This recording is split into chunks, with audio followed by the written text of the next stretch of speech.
So good afternoon, everyone, and welcome to our annual Business Ratepayers Consultation. I'm Catherine McGuinness, I'm the City's Policy Chair, and I'm very grateful to you all for giving up your time to join us at our first virtual meeting. These meetings are a valuable opportunity for us to hear some of your views. So just a little bit of housekeeping from me before I tell you what to expect, and a couple of remarks from me. Today's session is being run as a webinar, so only the speakers will be on camera. If you'd like to ask a question, and we hope you will, please put your question in the Q&A tab at the bottom of your screen. And please, if you have any technical issues, use the chat function and colleagues will try to assist you. So any questions in Q&A, any issues, tech issues in chat, and please be aware that this session is being recorded.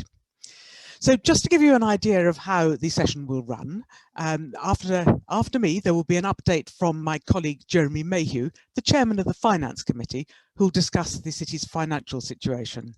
Then Ian Dyson, the Commissioner of the City of London Police, will give an update on crime and policing in the city.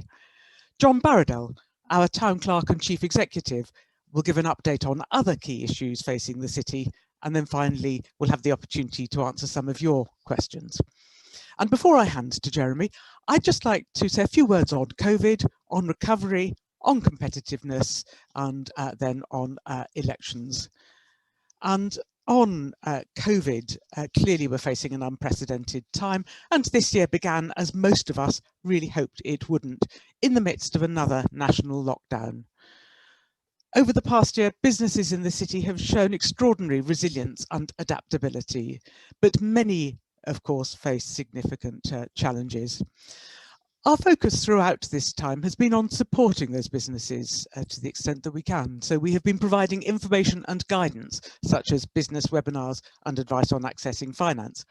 We've facilitated access to financial support, be that administering government grants or making rental payments more manageable for our tenants.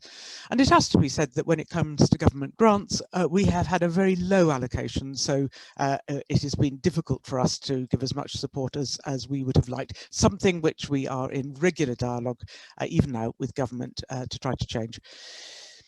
We also continue to provide a voice for businesses in the city, calling on government to provide appropriate support to those hit hardest.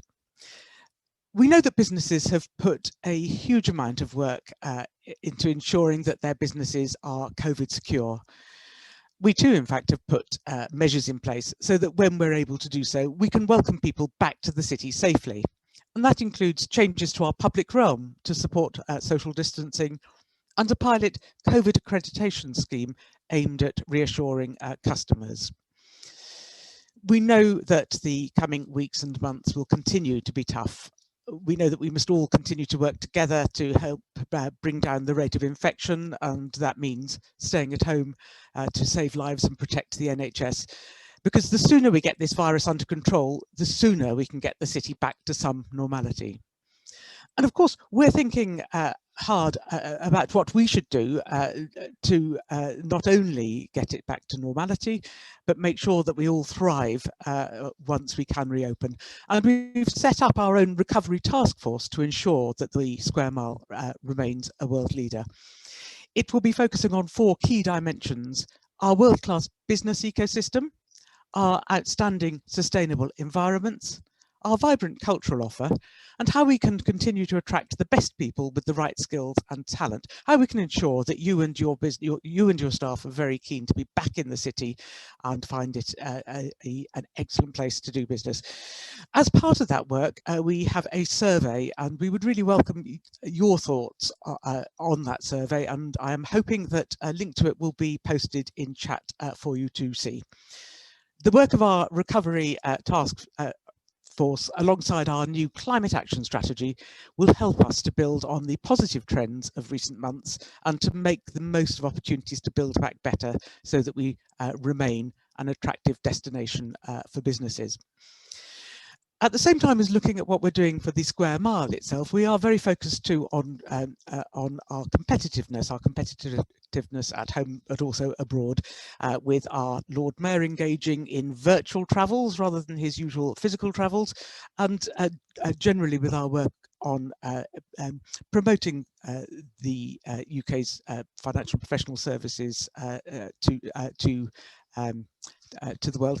Of course, we face a new relationship with our neighbours, the EU, following the end of the transition period, and we're doing what we can to help build a new positive relationship on that front too, as well as engaging with other partners overseas. Now, finally, before I hand over to Jeremy to talk about our finances, I do just want to mention our elections. Next year will be an election year for the city. We have, as you will know, a business vote. We are very keen that you should register for that vote for the maximum number of votes that you can, and then indeed exercise your votes. And indeed consider whether any of you or your colleagues might consider standing in those elections. So please bear that in mind. There's information on our website if you want to know more, or do get in touch with me. I'm always happy to point you in the right direction. So I will now hand over to Jeremy. Last year we spoke to you about the financial pressures that the City Corporation, like many other public bodies, is facing. And over the past year, we've undertaken a review of our activities and governance arrangements, and we've already begun to implement some significant changes to help us achieve our corporate objectives in a way which is effective, efficient and sustainable. And with that in mind, I'm going to hand over to the Chairman of Finance, Jeremy Mayhew, to speak to you about the financial situation. Jeremy. Thank you, Catherine. I hope that my video and microphone are on. I assume somebody will tell me if not. Can I start by echoing the Policy Chair's warm welcome? I'm pleased that so many of you have been able to join us virtually to hear our plans for the Square Mile. This is in some ways a poignant moment for me for two reasons. It's the last time I speak to you as Chairman of Finance. I will be handing over the baton to my successor, yet to be formally elected, in May, because we have term limits and I will have done 5 years in May. And since I spoke to you last year, external events have been challenging, to say the least. I think that's one of those sort of official euphemisms, with COVID's impact on health, on well-being, and on our finances. Looking at our own finances, the impact of COVID-19 stands at just over an adverse effect of 15 million in the current financial year on our local authority fund, with income losses from the closure of many services and activities, including in particular the Barbican Centre, and significant losses from income from our property investment portfolio. We have reined back spend in the year and expect to recover about £11 million from the government's compensation scheme. But the remaining £4 million deficit will need to come from reserves, which inevitably means scaling back the planned provision for funding for major projects. We haven't been able to suspend the laws of arithmetic. The COVID pressures and risks will continue for all of us into 21-22 fiscal year, and I'm sure beyond. For the City Corporation, we face income losses from closures of many services and activities, as I've already mentioned. Additionally, across the medium term, the external environment is highly uncertain. I need hardly tell you that, with potentially significant changes in funding for both local government and the police. The Chamberlain's paper, which I hope you've all received, outlines our reduced income projections in two areas. First, retained income from business rates, and second, direct funding from government. For 21-22, we are responding to the financial challenge in two ways. A general budget reduction of 12% in 21-22, and we're making organizational efficiencies through what we call a new target operating model, in the jargon, the TOM, which will make an increasing contribution over the medium term. We have, however, protected the most vulnerable services, or perhaps I should say the services for the vulnerable, prioritizing areas such as children's services, rough sleeping, and support to our academy students, making, for example, only 6% reductions in the social care budget, to which I will return later.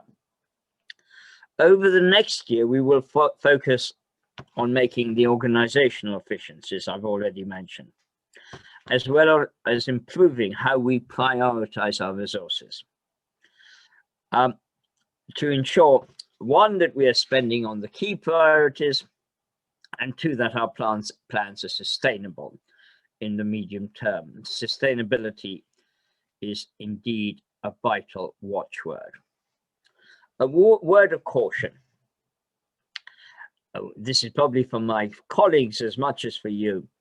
This is only the start of the essential task of getting our finances back in order over the next few years.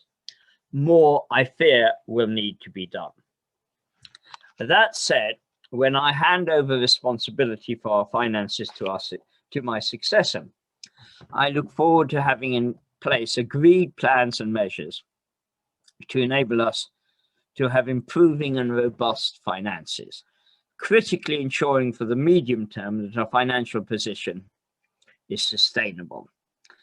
Thank goodness I won't have to follow in the footsteps of Liam Byrne, the Chief Secretary to the Treasury at the end of the last Labour government, who famously wrote a note to his successor, simply saying, "I'm afraid there is no more money left." As a direct result of the hard labour by both officers, in particular in the Chamberlain's Department, and my colleagues, especially those on Finance Committee and on the Resource Allocation Subcommittee, I will have to simply follow a less famous remark of Liam Byrne in the same note in which he wished his successor good luck. And I have every intention of doing the same. For you, as ratepayers and taxpayers, what does this mean? We recognise that businesses in the square mile have been hit hard by COVID. We only have to look at the unusually empty streets to know how hard the retail and hospitality sectors have been hit.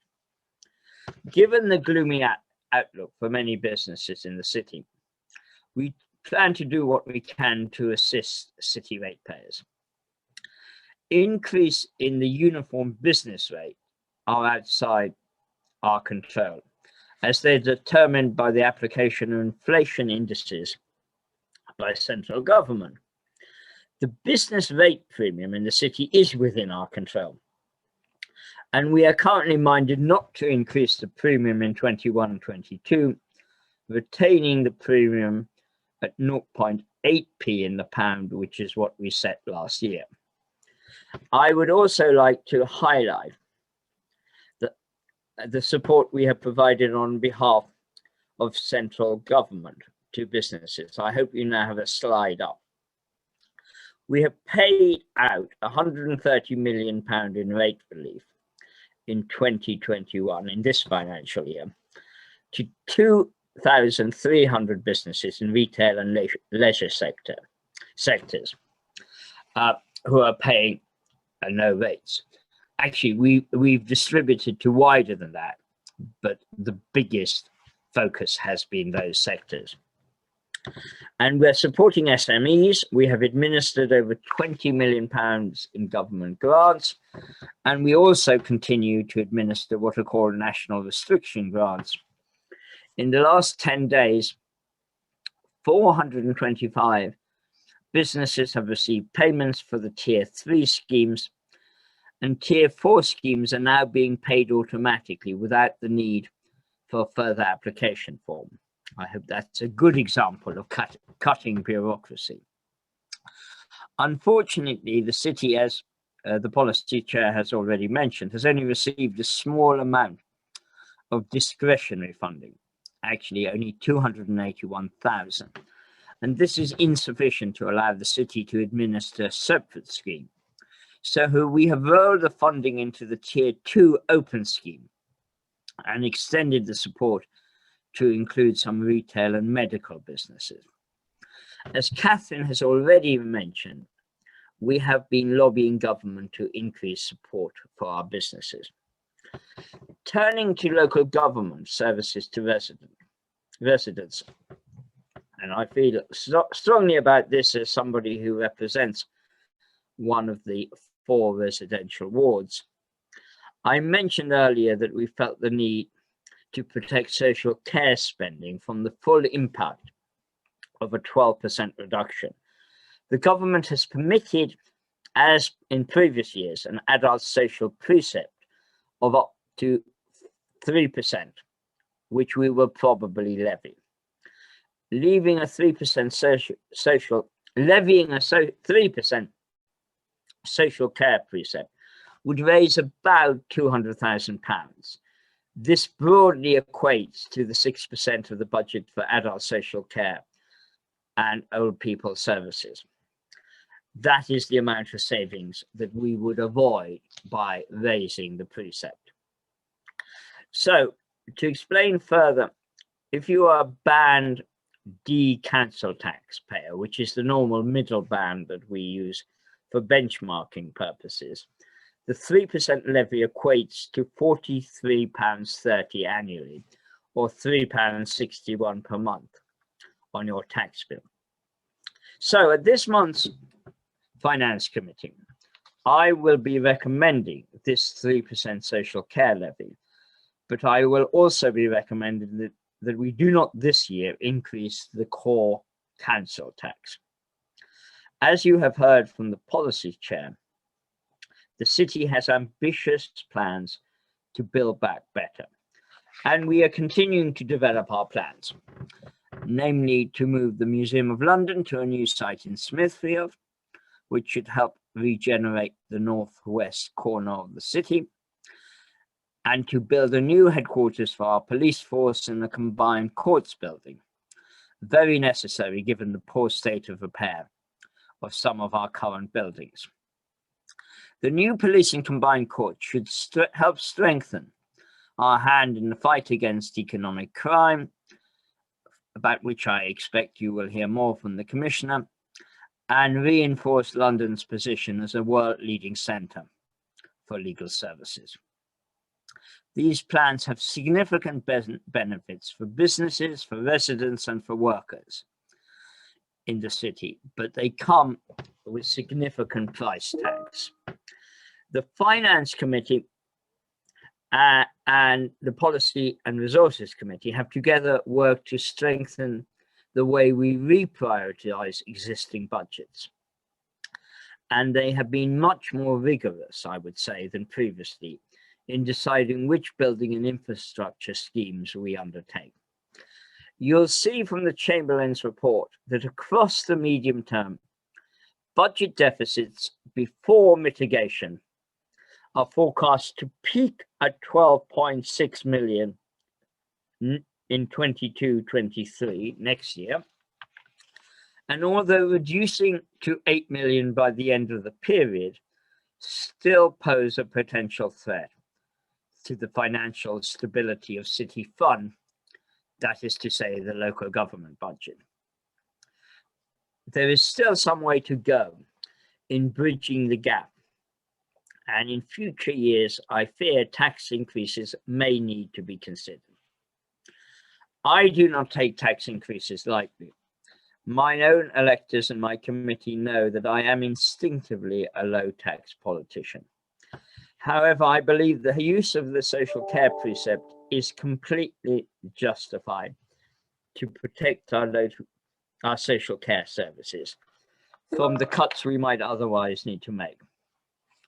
Our council taxpayers will still benefit from one of the lowest council taxes in the country, and those on the lowest incomes are eligible for council tax relief.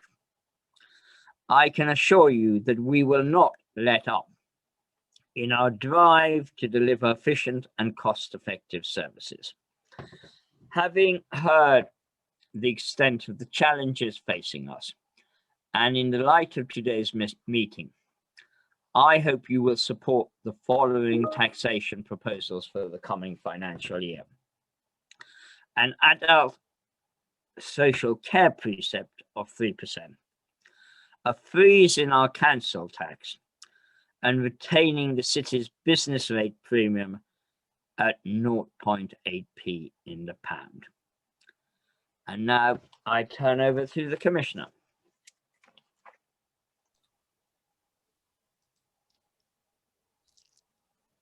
Ian, can you come in, please? So we've got the Commissioner of the City of London Police, Ian Dyson, I hope. Yeah.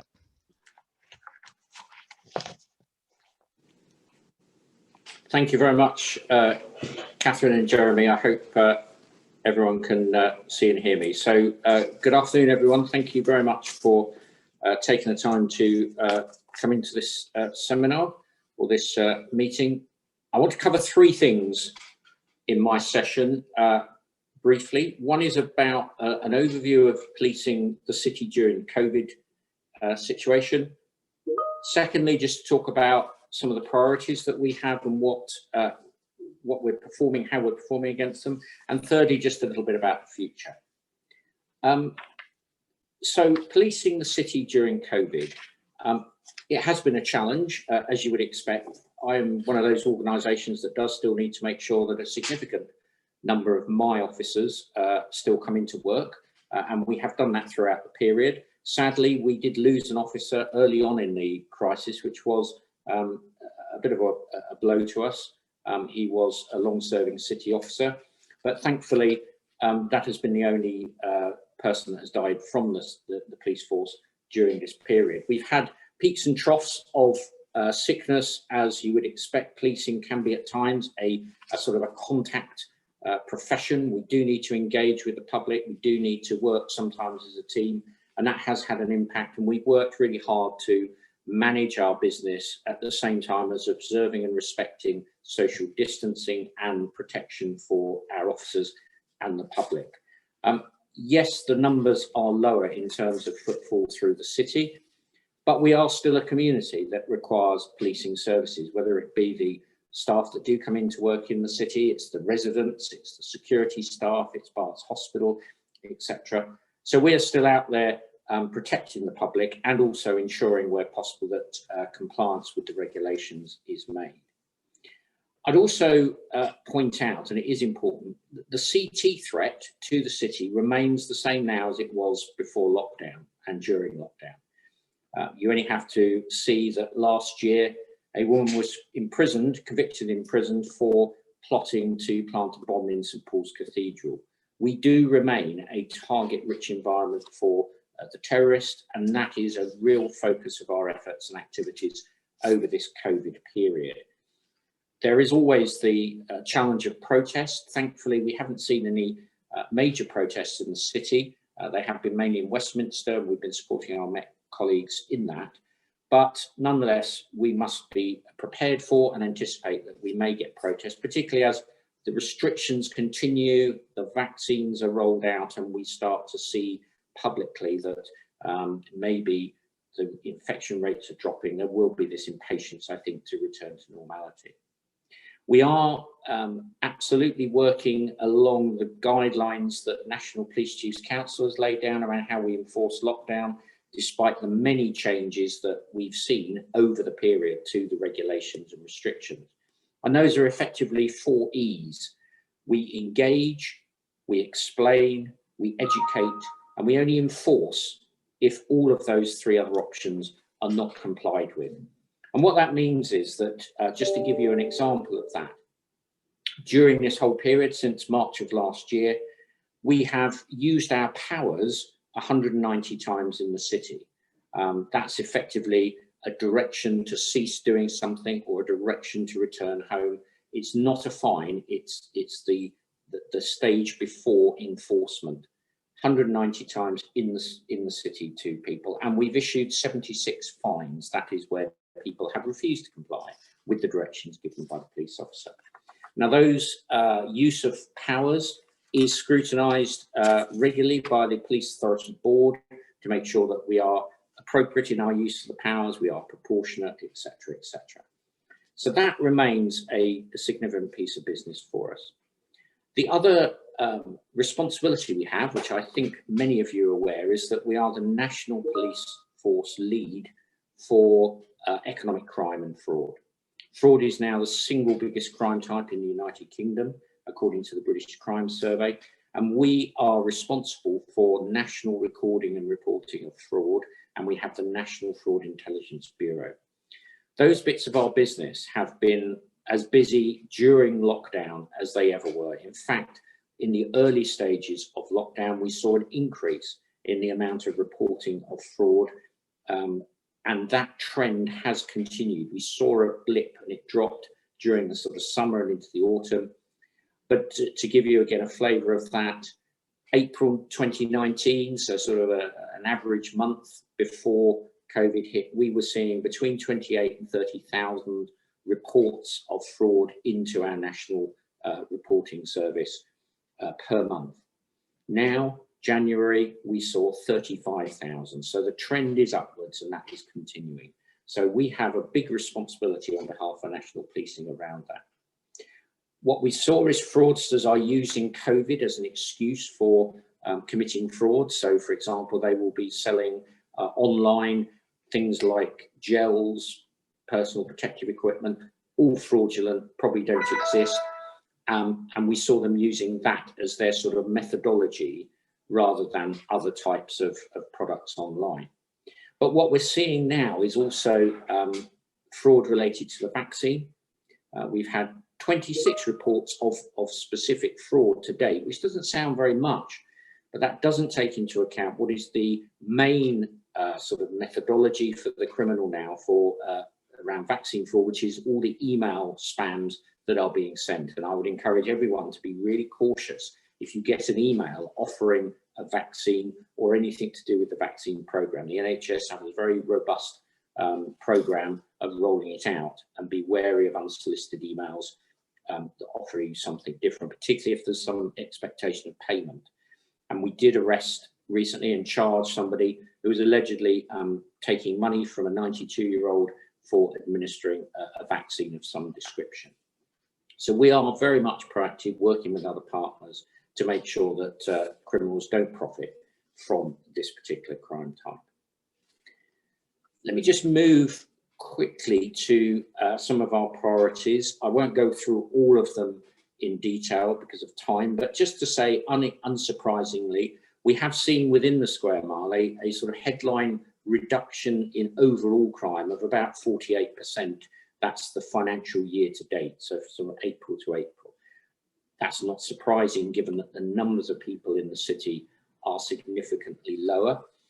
A large number of our particularly violent crime was linked to our nighttime economy in the city and the bars and restaurants being closed. We've seen about a 60% decrease in violence involving injury. We've seen a 50% reduction in commercial burglaries. At the start of the first lockdown last year, we did actually see a slight increase in commercial burglaries in that I think commercial burglars saw the opportunity of an empty city to come in and start to try and get into offices. What they hadn't accounted for, of course, is that because there were so few people in the city, they stood out to my officers a little bit more obviously, and we managed to get quite a few arrests in those first few months. We obviously expect those numbers to start to increase again as and when the city starts to come back to life. And just to reassure everyone, we are out there working with the security guards in the big companies, and we are working on our own to protect your properties and businesses while they may be empty or few staff in. Road safety has also seen another significant reduction, around about sort of a 60% reduction in the number of personal injury accidents in the July to December period of this last year, calendar year that's just gone. Still saw 64 personal injury accidents. We do get quite a bit of traffic passing through the city. There is no real evidence that the lack of traffic has led to an increase in speed. Yes, you do see some people being a bit silly, but overall people are complying with the speed limits broadly compared to normal. As I say, that will increase as the city returns to work. What we're seeing still in the city is crimes of shoplifting, theft of phones, things like that, of those people who are in the city, and bicycle thefts still haven't really changed a great deal. Slight drops since lockdown, but people are using bicycles. Those are coming into the city, and we are very alert to that. We arrested a team from East London and recovered about 60 or 70 stolen bicycles in one hit a few months ago. So that's really encouraging. What of the future? Security, in my view, is key to all the ambition of keeping the city as a vibrant place. If you don't have a safe place to do business, then I think that's a challenge. So we are working with the corporation to make sure that we are able to protect businesses that are working and returning to work in the city. We've benefited from the uplift program that the Home Office have been funding, which is to have 20,000 new police officers over the 3-year period, starting from last year, and we benefited from that locally. And I'm delighted to say that we're seeing some really good candidates coming through into the City of London Police, and we benefited from local uplift as well last year that enabled me to put more resource into our counter-terrorism work in the square mile and our firearms capability. We still have some uncertainty about some discrete funding streams. We're hoping we'll get that certainty in the next week or so, or month or so. That's around things like Transport for London funding for road safety and some of the funding streams from government around terrorism. So until we get that certainty, we just have to be prepared for a little bit of flex around some of our business plans. But overall, we are on track to deliver our savings for this year, and we are also well into our plan for our savings plan to deliver savings next financial year as well. Around the national responsibilities, since last year, I have also become the National Police Chiefs Council. I'm the national lead on cyber crime as well as economic crime and fraud, which is a great opportunity for the city to be leading in this space. It makes sense given that so much, something about 80% of fraud is now cyber enabled or has some involvement in cyber.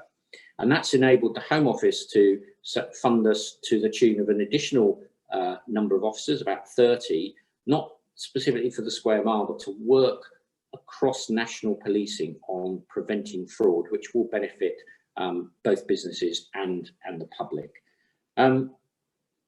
We have a transformational change program. I think Town Clerk will be talking about some of the changes in the corporation. We've been running a transform program for a number of years to do two things really. One is to enable us to meet our savings challenge, but also, more importantly, to make sure that we are aligning our business and our operational business to meet the needs of the communities and our other stakeholders.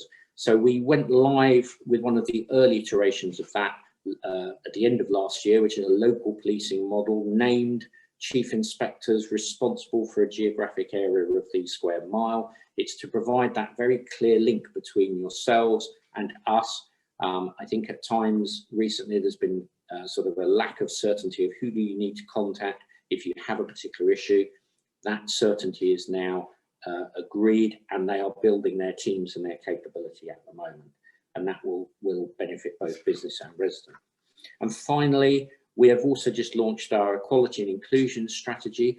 2020 was a tough year for policing around the Black Lives Matter challenge, and where we need to make sure that we are providing a service that is appropriate and proportionate to our communities, but also that we are properly supporting our own staff. And we've developed a strategy with a lot of work that has gone behind that to make sure over the next 2-3 years we move to be far more capable and achieving around that agenda than we have been in the past. That's a very quick run through a lot of our work over the last year. I'll hand back now to Catherine. Thank you very much. Thank you very much, Ian. And now I'm going to hand on to our Town Clerk and Chief Exec, John Barradell. John. I'm afraid you're mute, John. There had to be one of us, didn't there? First of all, thank you, Catherine, and good afternoon, everyone. As you've heard, I'm John Barradell, the Chief Executive or Town Clerk of the Corporation. And last year, you may recall that I said 2020 was set to be an important year. Well, I wasn't wrong, although in ways probably I didn't foresee at the time. Even within the context of the 900 years of history as a corporation and the city for far longer, this has been an extremely unusual and challenging year for us all. And given the corporation's different roles, a local authority for the square mile, a provider of public services across London and beyond, ambassadors for financial and professional services, we've had to deal with COVID in all its forms and all its effects. The health impact, the social impact, and the economic impact, as indeed some of your questions have been pointing out.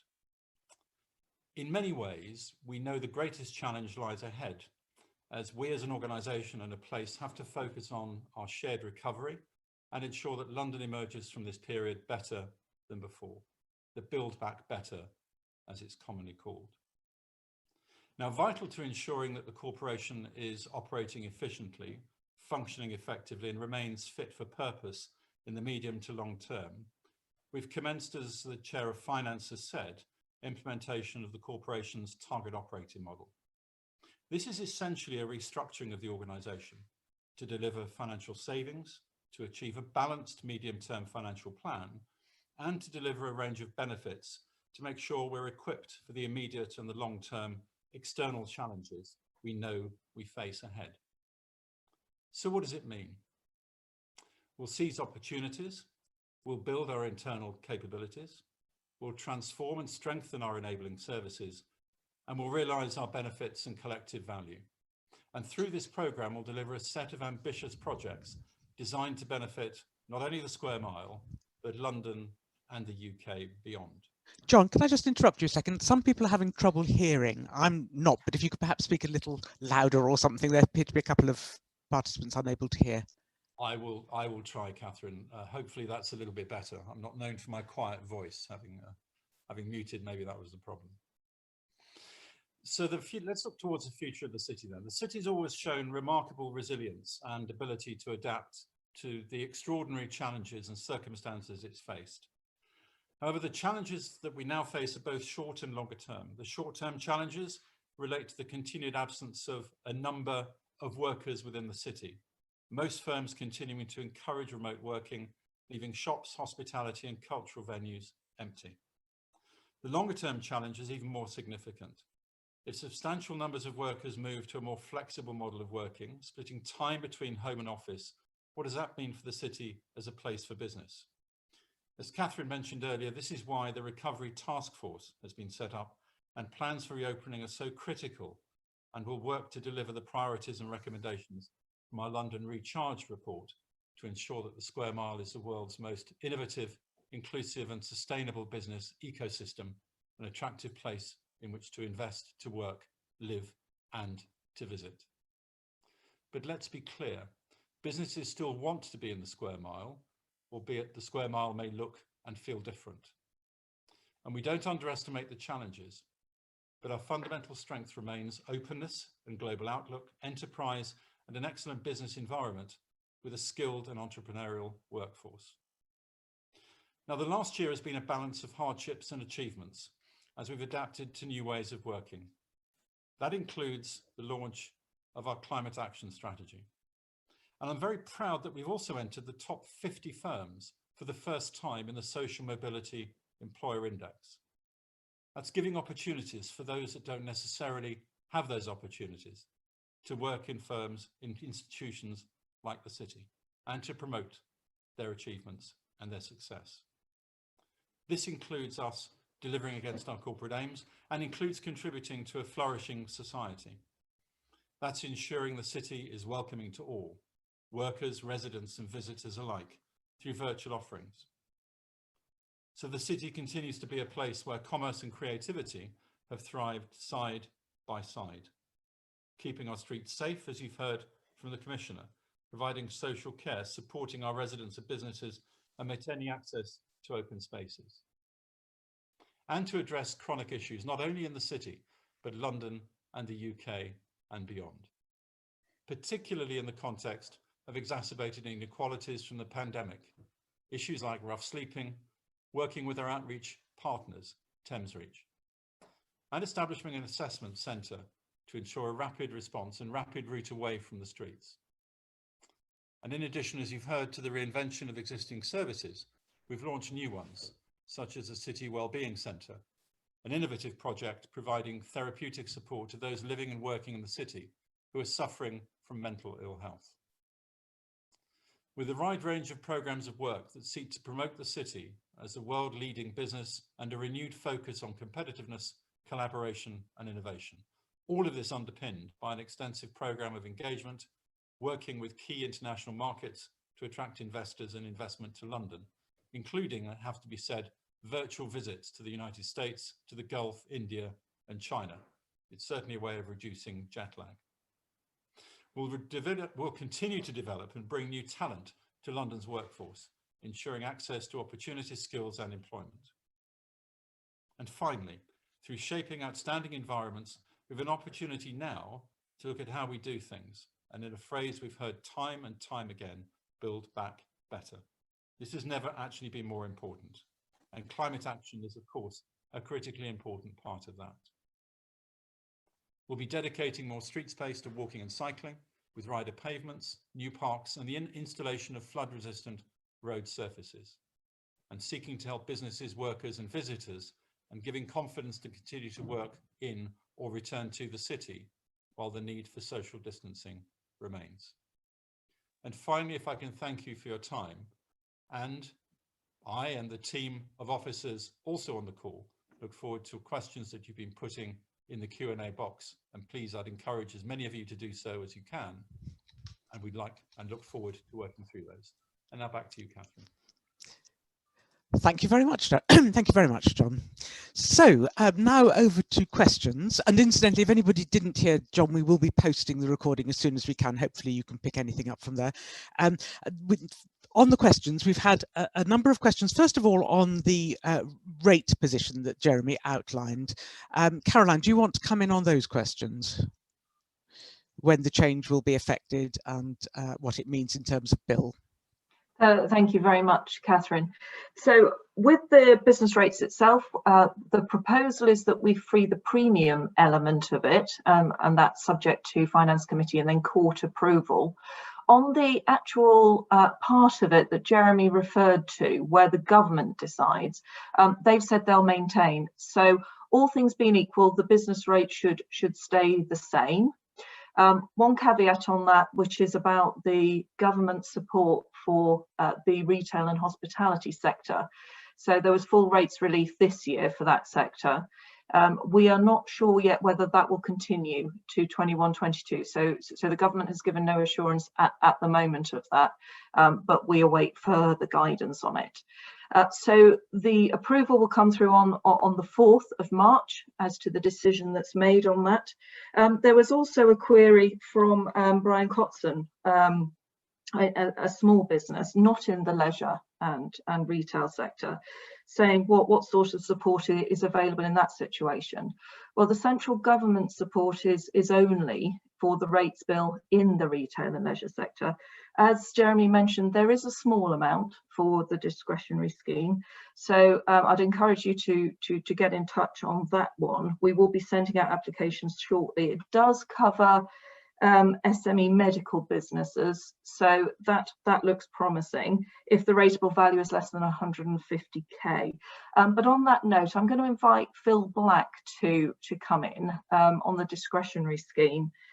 Just there may be others interested on the call. So Phil, if you could come in, that would be helpful. Thank you. Just to reinforce Caroline's statement there, yes, we are, the discretionary scheme, we are sending out applications in the next couple of days, if not today, to about 800 businesses that fall into what we would call SME, and they do include medical,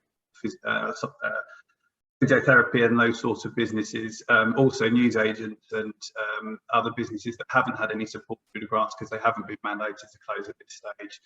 So that the scheme that we're operating hopefully is a little bit more generous than the government Tier 2 scheme that this is sort of replicating. And there is also, do you want me to take the section 44A question? Please do, Phil, yes. The section 44A hasn't altered at all, and so if a building is partially empty, the same policy that we would apply to that. So we'll take each case on its own merits, but generally we would consider a section 44A where the people are continuing in the property. We would just expect that area to be completely cleared of everything, and it would be, so it would, if they were undertaking some refurbishment, then that would probably meet the criteria. Thank you very much, Phil. And actually, in response to Mr. Cotson's questions, I think I would also say it's a very challenging time, we realise, for everybody. And, you know, we would love to have more money to support you all. Unfortunately, there are limits to the schemes that we're administering. But please do see if the latest iteration is helpful. And please do, you know, keep in touch with us. I see a question actually on communications on business rates and requests to pay by email. Will it be available online? Can you answer that one, Phil? Sorry, Catherine, what was the question? There's a question, with offices being empty, it's painful to receive communications on business rates and requests to pay by regular mail. Will it be available online? Unfortunately, we can't e-bill at this point, but what we can do is you can register for an online account, and if you email us and request that, we can send you out a PIN so people can then check their own account online. But our notices do continue to go out by mail, unfortunately. We are working on an e-bill solution, and we do hope to have that very early in the next financial year. But annual bills will be going by post as usual. Thank you. And can I ask colleagues, when we send out a report after this meeting, can we include information how to apply for the grants and what the criteria are? Because I see questions also coming through about that. Jeremy, you'd like to come in? Very quickly, just 2 points. One is, I'm going to start my video. I would encourage people to lobby the government and our Member of Parliament. A deluge of representations from city businesses, perhaps copied to us, would be very welcome. I mean, at the heart of the problem is the problem we quite often face, which is that most of these things are based upon residential numbers, and there are only about 10,000 residents, but there are over 350,000 people who come in normal times to the city to work. So the formula doesn't work for us, and we land up with large numbers of businesses in the position that you have identified, and we're hugely sympathetic, and almost no money. So, I mean, if I might say so, I understand the frustrations of people, but it's not in my view that we have misinterpreted the criteria or held back money which we could hand out. We handed it out as quickly as possible. But the fact is we've received almost no money to speak of in the scheme of things. We'd love to have more. And I give you the assurance that if we get more, we'll get on with handing it out. But I make life a bit hellish for our Member of Parliament and ministers so that they recognise how unfairly we've been treated. And one other point, which I realise doesn't do people any good, that though we in normal times raise about £900 million as business rates, almost all of that goes straight to central government. So it's not that we're getting the rates and refusing to relieve people. It's the central government's getting the rates and not relieving people. So a bit of agitprop, I think, here might be quite useful.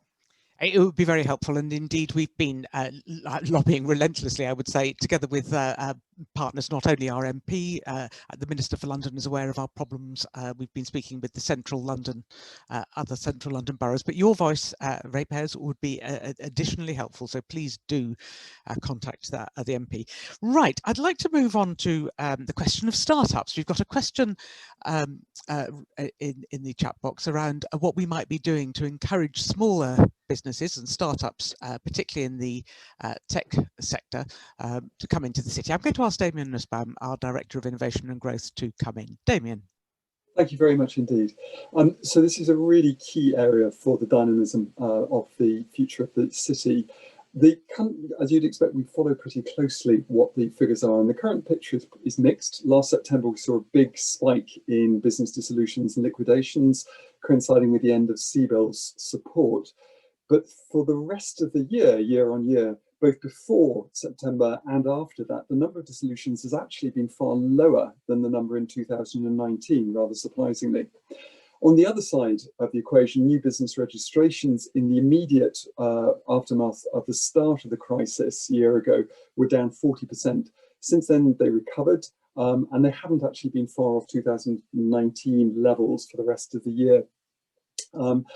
But we still see a real opportunity and need to support and increase the number of startups and scale-ups. And I think actually in this context, scale-ups is equally or perhaps even more important than the startups. You want to see that increase in size and heft. So what are we doing on that front?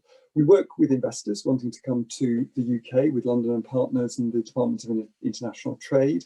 We have a department within the corporation, the City Property Advisory team, who are available, who are quite unique in the service they provide of providing help in finding premises.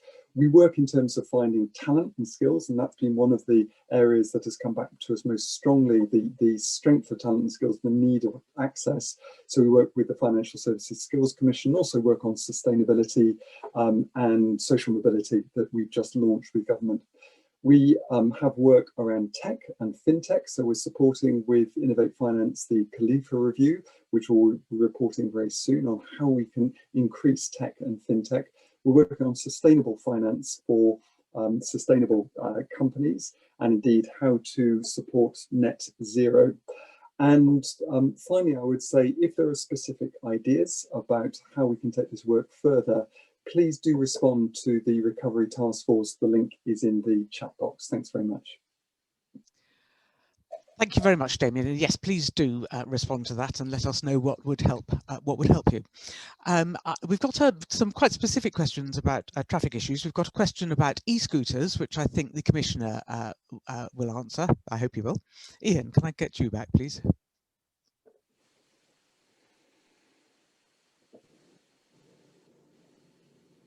Thank you, Catherine. Yes, so the subject of e-scooters is one that is very much subject of debate by government about allowing them to be legal, and rental is the way that they're going to start to sort of test whether that's a good idea or not. I think, in the pandemic, the government is encouraging people not to use public transport, so e-scooters are a good way of doing that. We have been out there enforcing where we see that people are using them.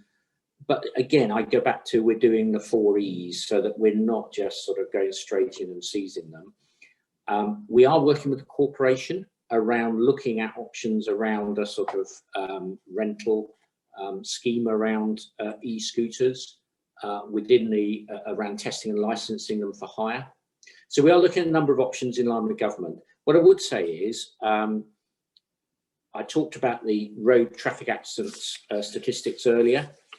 We've seen a reduction, but there were still 64 personal injury accidents between July and December, of which just 2 involved e-scooters. So I would sort of want to assure the questioner that we're not seeing them being sort of used really irresponsibly. I'm sure there are certain individual circumstances, but it's something that we're very alive to.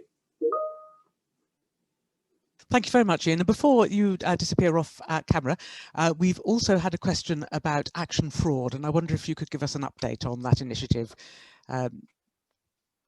Yeah, sure. This is, I think, when I saw the question, it was around the initiative with CC, the Chartered Institute of Security and Investment, and yes. This is to, we recognise that in order to deal with this growing challenge of fraud, we cannot possibly deal with it with just our own resources. So we're looking at using specialists and people who want to volunteer their services, and we've been piloting this with CC. We did a presentation to about over 100 members virtually just before Christmas, and I'm really, really pleased to say we got 40 expressions of interest, people who want to use their specialist accountancy or tax skills to work with us on fraudsters. Now, slightly frustratingly, We will, as they become police volunteers, they will need to go through a degree of vetting and things like that. And the same people doing that are also working flat out as we're recruiting at pace with our Uplift program. So there's been a little bit of delay, but the good news is we're processing the first 8 or so of those volunteers, and we're running another event with CC later this month, I believe. So we are still keen to progress it. It has been a bit challenging during the pandemic, and if it works, which I'm confident it will, we will be looking to expand that to other sectors as well. I hope that sort of answers the question. Thank you very much, Ian. That's very helpful. I'm now going to move on to the questions around taxis and also motorcycle parking. And I think Bruce McVean, I'm going to bring you in here. You deal with strategic transportation. Would you like to come in on those questions, please? And then I'll move on to the Museum of London after that. Yes, thank you, Catherine. And just to introduce myself, I'm Bruce McVean, Acting Assistant Director for City Transportation at the Corporation. So the question on taxis related to access on Bishopsgate following the restrictions that have been introduced by Transport for London on that street. Very happy, and I'll pop an email address into the chat to look into the specifics of that one and pass on any concerns to TfL. On a more general point, we've made some temporary changes to our streets as well in response to COVID-19 and in particular to enable social distancing. We've taken care with those to make sure that taxis can access all addresses, and that includes exempting taxis carrying disabled passengers from streets where we've put in temporary timed access restrictions as well. So absolutely recognise the important role for taxis in terms of disabled access, and we'll always look to enable that wherever we can, but happy to look into the specifics around that Bishopsgate issue, and as I said, raise that with TfL for you, but I'll put the email address in now or in a second. So it's a question on motorcycle parking.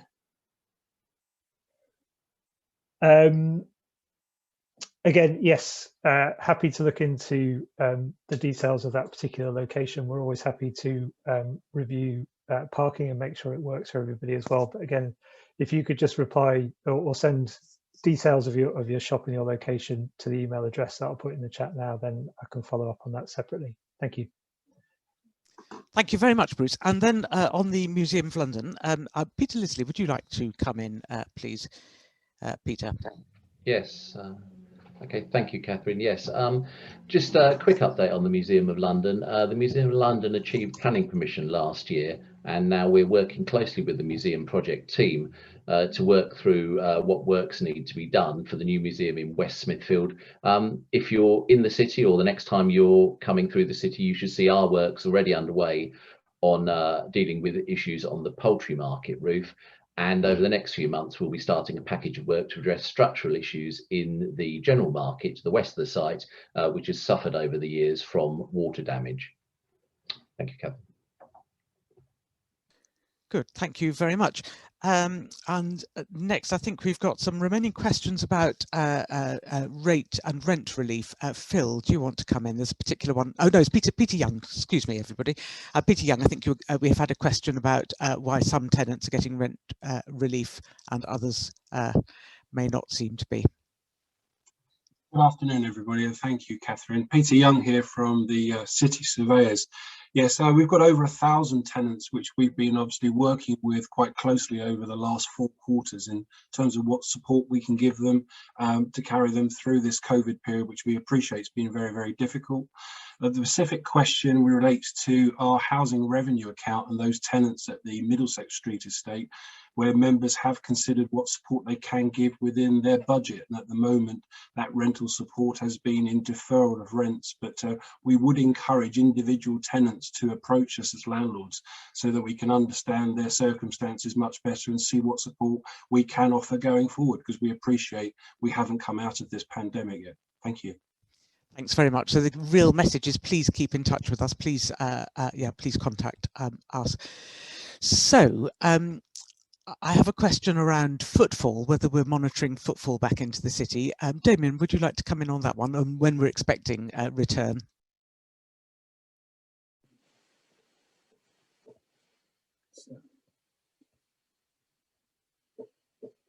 Very good.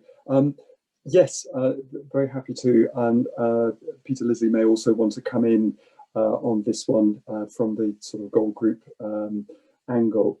But I think the sense here is very much that we are following the guidelines from government, and until there is any indication that there should or need to be anything other than working from home, then that will be the strong guidance. That said, we're obviously looking at when there is likely to be return, and our sense, and it's very sort of finger in the air, is that before Easter that's very unlikely, and that when it does come, it's likely to be much more around workers, for instance, than visitors. We think that visitors, it's going to be a much slower return, and particularly international visitors, it's many months away before that can happen in any numbers. But Peter Lizzey may also want to come in on this one. Peter. Yes, I think as you'll appreciate, the news changes quite regularly on what's happening, and so we've just heard about extra work being done on the South African variant. So we're trying to maintain flexibility about what we do in our response. Clearly, we're looking to support the city in any way we can. You'll notice we've had a test centre in Guildhall Yard. We're rolling out asymptomatic testing for those workers who have to come into the city, and I'm sure testing will remain a feature of returning safely to the workplace in the short term. We look at further ahead, and as Damien said, that will depend in part on the vaccine rollout, how effective the vaccine is on preventing transmission. So ultimately, we're trying to keep ahead and think ahead of what's happening, looking at the news coming out, and working ways we can support the city to return as soon as it's safe to do so. But I think one of the features that we're coming to understand is that it will not be a big bang, and that suddenly overnight everything will be different. It's going to be a graduated process of restrictions gradually being lifted. People will still be nervous, I think, because we've been in this situation for a year, and so we have to understand that we're also dealing with a whole load of individuals who have different appetites to risk, and we'll have to work through that as part of our plans. Thank you, Chairman. Thank you very much, Peter. Now, before I look for more questions, I'm just going to check that none of my colleagues want to add anything. Jeremy, did you want to come in at all? No, I'm fine at the moment. Thank you very much. And Town Clerk, was there anything you wanted to add?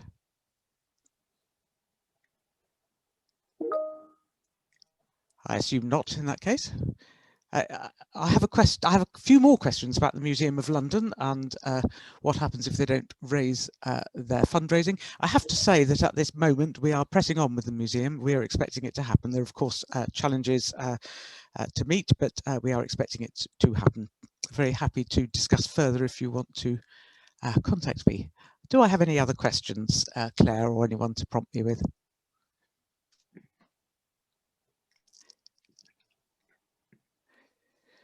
I wonder then if, Caroline, perhaps you could just reiterate so everybody has it very firmly in mind the time frame now on the rates question, and then I'm going to come back to another transport question. Caroline? Thank you very much, Catherine. So timeframes, Finance Committee will be looking at the proposals for the business rate premium, and they will look at that in their meeting in February, and then it will be confirmed. They'll make recommendations to the Court of Common Council, who'll consider it on the 4th of March. Thank you. Thank you very much. And Bruce, you wanted to come in on some more transport questions.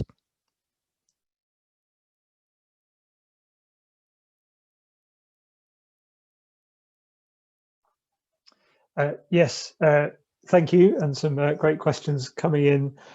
So a question about bus charging and electric buses. So as you may know, Transport for London manage the bus network across London, but we are very keen to encourage them to accelerate the transition towards electric buses, and I know that they're also very keen to accelerate that transition, and it was welcoming to see in their financial sustainability plan, which they submitted to government recently, that one of the things they've asked for funding on is electric buses, so they can speed up the rollout of those buses. Also recognising that what London does also delivers benefits for elsewhere, because it starts to build a market for that new technology as well. So that's very encouraging. Couple of questions around vehicle access. So the first asking whether we intend to enable more access for private transport in response to COVID-19. So the measures we've put in place so far have generally, where they've been in place, restricted vehicle access or limited that in some way. And that's so that we can reallocate street space to walking and cycling. We're keeping those plans under review, but I should say as a general rule, we're not looking to encourage driving into the city. Not least, we don't have enough car parking spaces to allow a meaningful number of people to drive in, but also I think it's crucial that we in particular encourage and enable people to walk, which is still the main way that people are traveling around on our streets. And then more generally beyond COVID-19, I guess as we move into recovery, a question about what we're looking to do to reduce vehicle volumes to help move us towards net zero in terms of carbon emissions. So our transport strategy was adopted in May 2019, and that sets out our plans, which includes championing and supporting a smarter approach to road user charging, so the next generation of congestion charge, to help reduce traffic, but also some quite specific actions for ourselves, including reducing the number of freight vehicles through freight consolidation and last mile delivery hubs, so more deliveries on cargo bikes and on foot as well. Thank you very much. And in that context, Bruce, we're also speaking with others about how the river might be used more, an underused resource for London, how we can go back to where it was a few centuries ago, carrying a lot of London's traffic. But that's at an early stage. The work on reducing traffic also ties in with our ambitious plans, our ambitious climate action strategy that you've heard a bit about. And I'm just going to ask Damien if he wants to add anything on that. Damien. Thanks very much. Yes, the climate action strategy, which was passed by members last October, is a really robust and ambitious piece of work where we've looked to ensure that we've included all of the emissions that we're able to measure, and that we are being realistic and ambitious in the way that we're addressing them. This means that on what is called scope 1 and 2 for the corporation, that is sort of the directly produced emissions, we're looking to 2027 to be net zero. And then for the full value chain of emissions, it will be 2040. We've also got ambitions for the square mile, and that of course will mean working very closely with transport providers, tenants and landlords right across the square mile, also with developers. So this is going to influence the way that we adopt new planning regulations, the way that we work in terms of transport. But we want this to be something that is very focused, both around business success and around jobs. So we're clear that the measures that we're going to be putting in place, particularly around retrofitting, will create about 800 jobs over the next few years. And in terms of working across the square mile with businesses, we're wanting to see how we can support particularly smaller businesses to come up with a net zero plan, which will both save them money and will ensure that they're able to bid for contracts from big firms, which are increasingly going to be looking very carefully at their own supply chains to make sure it's net zero. Great, thank you very much, Damien. Very helpful. I think in terms of specific questions about people who haven't received grants that they would find helpful, or who want to know their particular position, I think it's probably easiest if you write in. And could I ask someone to post a address in the inbox if it's not already there in the chat box? Do we have any other questions from anybody? Team, have I missed anything that I should have spotted, please?